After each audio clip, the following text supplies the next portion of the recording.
आपने कभी देखा है कुछ लोग औरों को बस दुत्कारते रहते हैं कि तुमसे तो हो नहीं पाएगा, तुम तो हो ही ऐसे, तुम तो हो ही इसी लायक, मुझे पता था तुम नहीं कर पाओगे, अरे तू तो रह नहीं दे।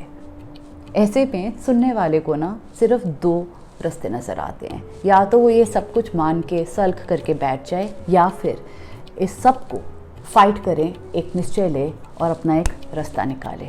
तो हमारी आज की कहानी इसी के बारे में है।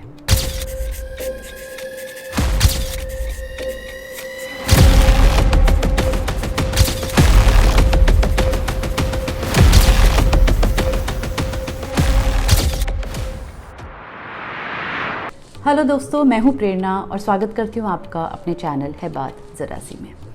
तो आज की कहानी है एक प्रिंसेस विद्याधरी की। जो वो प्रिंसेस विद्याधरी हैं वो बहुत ही पैम्पर्ड लड़की थी अपने राजा जो उनके हैं उनकी बेटी, और बहुत ही ज्ञानी भी थी, उनकी नॉलेज काफ़ी अच्छी थी। तो उन्होंने क्या किया, अपने फादर को बोला कि पापा मैं शादी करूँगी, लेकिन किसी ज़रूरी नहीं है कि वो राजा होना चाहिए या किसी प्रजा का रूलर होना चाहिए।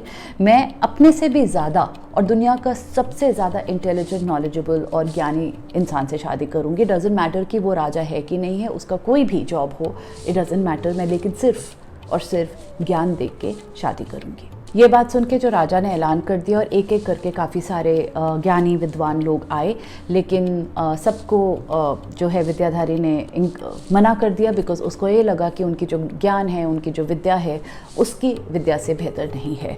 अब इतने सारे लोगों को रिजेक्ट करने के बाद ना राजकुमारी में थोड़ा सा अहम और अहंकार आ गया था। वो थोड़ी सी एरोगेंट हो रही थी क्योंकि इतने सारे लोग आए, उन्होंने रिजेक्ट किया उन्हें, और उनको ये पता चल गया कि लोगों की जो नॉलेज और ज्ञान है उनसे थोड़ी सी कम ही होगी।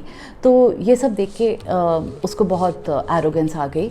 अब उसकी एरोगेंस देख के ना जो महामंत्री थे कोर्ट के, उनको अच्छा नहीं लगा। उनको लगा कि ये तो राजकुमारी हैं, इनका व्यवहार ऐसा ठीक नहीं है, एरोगेंस ठीक नहीं है, तो इसको ज़रूर कुछ तो सबक सिखाना चाहिए, इसको लेसन देना चाहिए कि जो ये कर रही हैं। क्योंकि उन्होंने ना लोगों के साथ बदतमीज़ी करनी शुरू कर दी थी प्रजा में। शी स्टार्टेड बिहेविंग इन अ वे कि जहाँ पे वो अपराइट होकर चल रही हैं, लोगों के साथ थोड़ा सा दुर्व्यवहार करने लग गई थी। तो महामंत्री ने सोचा कि ऐसा कुछ अगर हो कि कोई ज्ञानी के बजाय इसकी महामूर्ख से शादी हो जाए तो इसको बहुत अच्छा सबक मिल जाएगा। तो बस क्या था, महामंत्री ने सोचा कि मैं इसके लिए ऐसा ही एक लड़का ढूंढ के लाऊंगा और इसकी उसी से शादी कराऊंगा। तो महामंत्री जो हैं ऐसे गांव-गांव जाके ऐसे व्यक्ति को ढूंढने में लग गए। तो काफ़ी दिनों के बाद उनको एक गांव में एक आदमी दिखा जो एक पेड़ के ऊपर चढ़ा हुआ था और एक टहनी पे बैठा हुआ था, और जिस टहनी पे बैठा था वो वही टहनी काट रहा था, और जैसे ही वो टहनी कट जाएगी वो बंदा टहनी के साथ नीचे गिर जाएगा। तो महामंत्री ने ये दृश्य देखा और बहुत ही हैरान हो गए कि ये कितना ही मूर्ख लड़का है। तो उन्होंने उससे पूछा कि ये नौजवान, तुम्हें पता है कि तुम जो टहनी काट रहे हो, जैसे वो टहनी कट जाएगी तो तुम नीचे गिर जाओगे, तुम्हें तो चोट लग जाएगी। तो उस लड़के ने देखा कि हाँ ये बात तो सही कह रहा है, मैंने तो इस बात पे गौर नहीं किया। तो वो नीचे उतरता है तो महामंत्री उससे और बातें करते हैं, सोचते हैं कि मैं इसका थोड़ा सा और टेस्ट लेता हूँ कि ये कितना ही मूर्ख है। तो उन्होंने बोला कि फ़र्ज़ करो कि तुम एक बंद कमरे में हो और उसमें जो दरवाजे हैं, खिड़कियाँ हैं, वो सब बंद है, और बाहर जो है चंद्रमा क्या उजाला पूरा फैला हुआ है, लेकिन कमरे के अंदर चंद्रमा की रोशनी नहीं आ रही। तो तुम क्या करोगे कि चंद्रमा की रोशनी अंदर आ जाए? अब जाहिर सी बात है, आप और मैं तो यही सोचेंगे कि दरवाज़ा खोल दीजिए, खिड़की खोल दीजिए। चलिए अगर खिड़की और दरवाज़ा नहीं है तो दीवार पे छेद कर दीजिए, राइट। लेकिन इस लड़के ने बोला बड़ी आसान सी बात है, मैं एक कटोरी लूँगा, अपने कमरे से बाहर जाऊँगा, कटोरी को मैं बाहर रख दूँगा, चंद्रमा की जब रेज़ उसके अंदर आएंगी उसमें कलेक्ट हो जाएंगी, तो मैं वो अंदर आके वो चंद्रमा की रेज़ कमरे में छोड़ दूँगा, तो वो सारा उजाला उजाला हो जाएगा। तो महामंत्री को लगा कि उनको उनका जो ढूंढ रहे थे, जो महामूर्ख व्यक्ति की उनको तलाश थी, वो उनकी पूरी हो गई है। तो उन्होंने डिसाइड किया कि मैं इसी लड़के से राजकुमारी की शादी कराऊंगा। तो उन्होंने पूछा कि वो कौन है, तो कह रहे मैं तो एक शेपर्ड हूँ, चरवाहा हूँ, मेरे माँ बाप नहीं है, बस मैं ऐसे ही भेड़ को चारा चरवा के अपना गुजारा करता हूँ। तो महामंत्री ने क्या किया, उसका थोड़ा सा मेकओवर किया, उसको अच्छे कपड़े ला के दिए, कंघी वंगी की, नहलाया, थोड़ा सा उसको डिसेंट लुकिंग बनवा दिया और ले चला वो उसको राजकुमारी विद्याधरी की तरफ। तो वो इस मूर्ख व्यक्ति को विद्याधरी के पास ले गए और बोला कि राजकुमारी ये बहुत बड़ा विद्वान है, ये उत्तर दिशा का सबसे बड़ा विद्वान है, इससे ज़्यादा ज्ञानी इंसान मुझे मिला नहीं, लेकिन अभी ये मौन व्रत में है, तो आप जो भी इससे बात करेंगे ये इशारों में ही कर पाएगा। तो राजकुमारी ने सोचा चलो मैं इसकी एक परीक्षा लेती हूँ। तो राजकुमारी ने अपनी एक ऐसे उंगली उठाई, तो ये जो व्यक्ति है नौजवान, उसको लगा कि राजकुमारी उसको अटैक करने के लिए कह रही है कि ये जो उंगली है उससे मैं तुम्हारी आंख फोड़ दूँगी। तो इसने सोचा कि ये तो मैं तो ऐसे बर्दाश्त नहीं करूँगा, ये मेरी एक आंख फोड़ेगी तो मैं 2 आंख फोड़ूँगा। तो उसने अपनी 2 उंगलियाँ दिखा दी।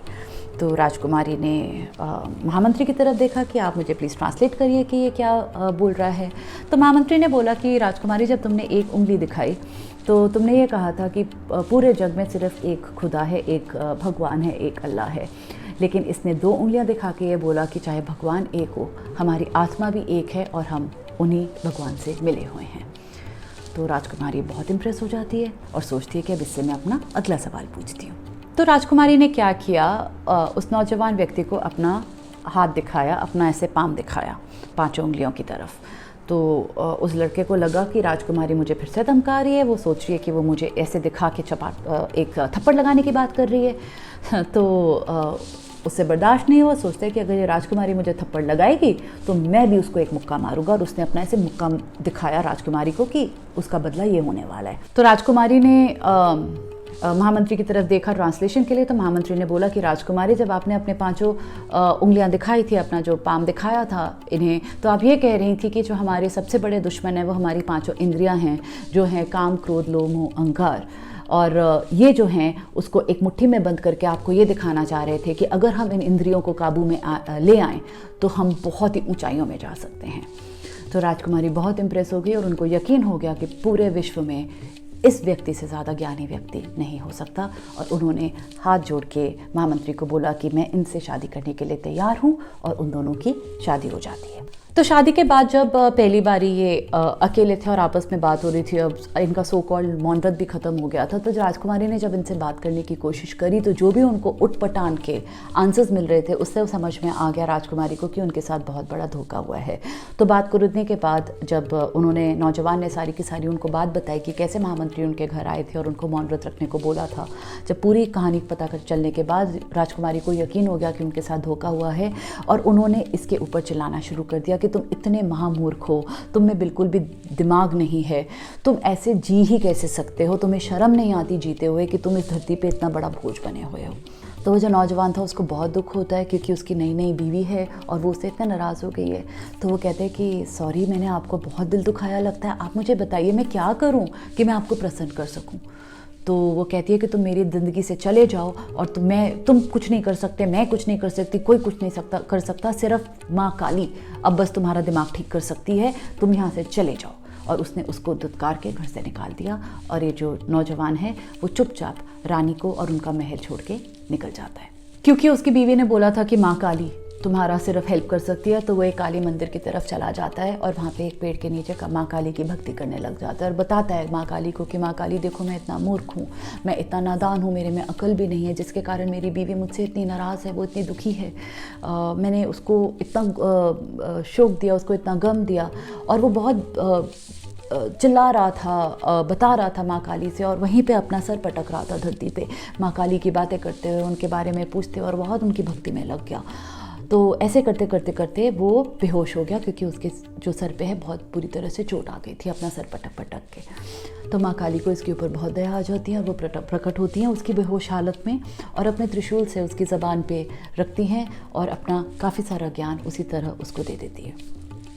अब ये व्यक्ति जब बेहोशी की हालत से बाहर आता है तो उसको काफ़ी अपना सर भारी लगता है और वो एकदम से रियलाइज़ करता है कि उसके पास तो बहुत सारा ज्ञान है। एकदम से उसको लगता है कि अरे माँ काली ने शायद उसको सच में आशीर्वाद दे दिया है, क्योंकि उसको संस्कृत का बहुत बहुत ज़्यादा डीप और वास्ट ज्ञान हो गया था। तो जो व्यक्ति था वो रियलाइज़ करता है कि मेरे को ना रानी चाहिए, ना मेरे को राजपाट चाहिए, मेरे को तो सिर्फ अपना जीवन जो है वो संस्कृत और लिटरेचर के पीछे ही लगाना है। लेकिन वो ये सब करने से पहले एक बारी विद्याधरी से मिलना ज़रूर चाह रहा था। जब वो जाता है राजमहल में राजकुमारी से मिलता है, राजकुमारी रियलाइज़ करती है कि उसका पति अब बहुत ज्ञानी व्यक्ति हो गया था और उसको कहती है कि आओ हम इकट्ठा रहें, तो उन्होंने मना कर दिया। लेकिन उनका बहुत शुक्र अदा किया कि आपके कारण अगर आप मुझे नहीं बोलती माँ काली के पास जाने के लिए तो मैं वो मूर्ख का मूर्ख ही रह जाता और मैं इतना बड़ा संस्कृत का फॉलोअर नहीं बनता। तो लेकिन मैं आपसे शादी भी नहीं रह सकता, मुझे अपना जीवन जो है संस्कृत में ही पूरा का पूरा देना है, अर्पण करना है।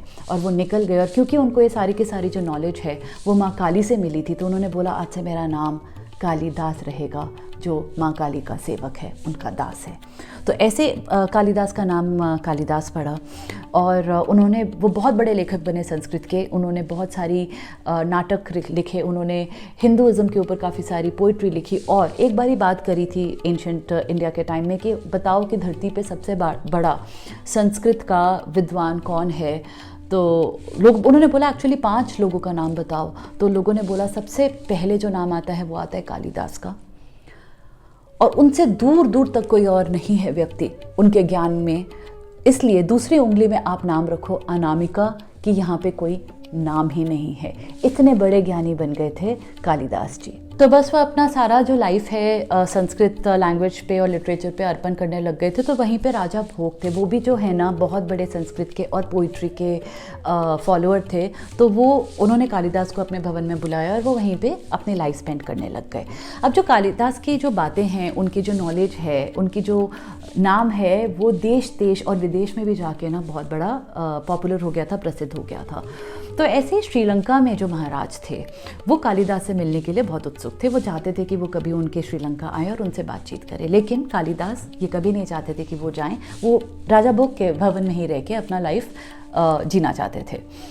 तो लेकिन अब वो जो श्रीलंका के महाराज थे, उन्होंने सोचा कि मुझे तो कालिदास को अपने पास ज़रूर बुलाना है। तो उन्होंने क्या किया, संस्कृत के कुछ वर्स लिखे, छंद लिखे जो अधूरे थे, जिनकी कुछ ऊपर वाली पंक्तियाँ थी और उसका उत्तर उन्होंने अधूरा छोड़ दिया। और वो जो उन्होंने लेटर है वो राजा भोग के भवन में भिजवाई, उनके राज्य में भिजवाई कि आप इस कहीं से भी इसका उत्तर दिलवा दीजिए।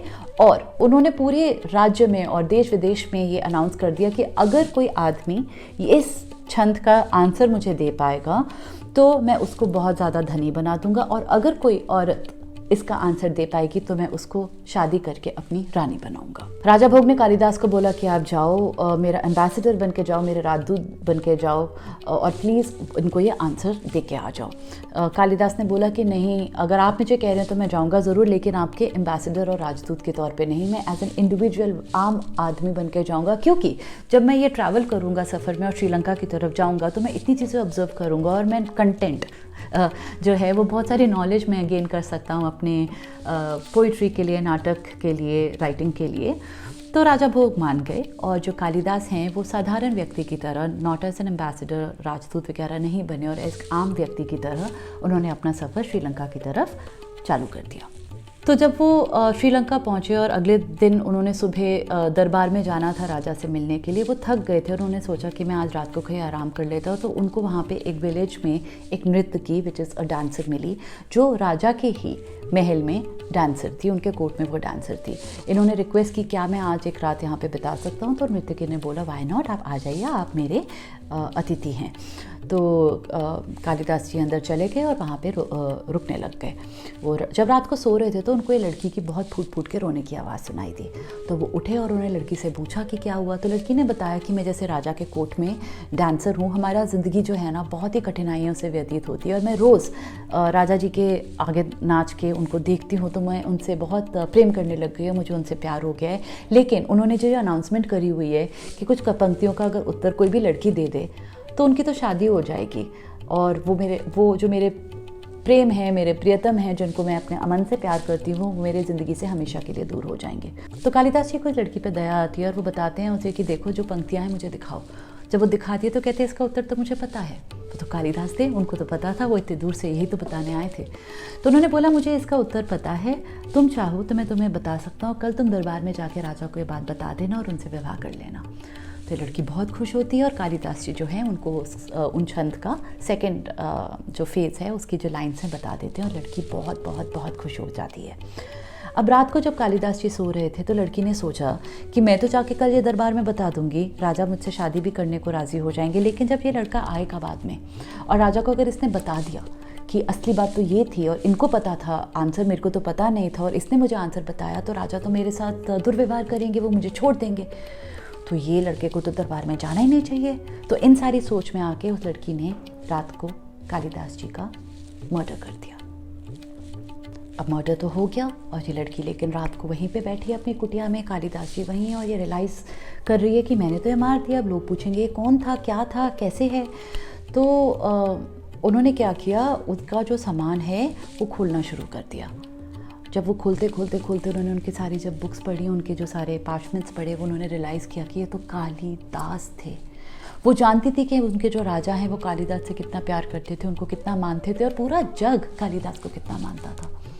बहुत अफसोस होता है इस लड़की को और वो अपने आप को भी इस हादसे के बाद मार डालती है। तो अगले दिन सुबह पूरे गांव में शोर मच गया कि एक अनजान ट्रैवलर जो है वो इस नर्तकी के घर में मारा हुआ पाया गया और ये नर्तकी भी मर गई।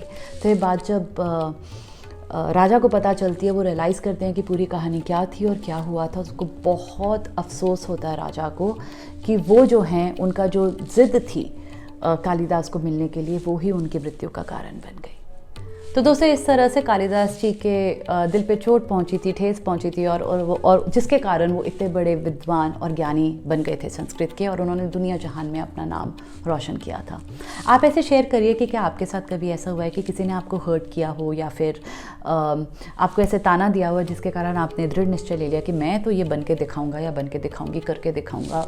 क्या कहते हैं ये लोग? अगर कभी कुछ ऐसा हुआ है तो बताइए, या फिर अगर आपके आसपास दोस्तों के साथ कभी कुछ ऐसा हुआ है तो हमारे साथ ज़रूर शेयर करिए। Thank you for watching my channel and this story. आते रहिएगा मेरे चैनल पे। बस आज की ये जो कालिदास जी की जीवन की कहानी थी वो मेरी थी आज आपके लिए बात ज़रा सी।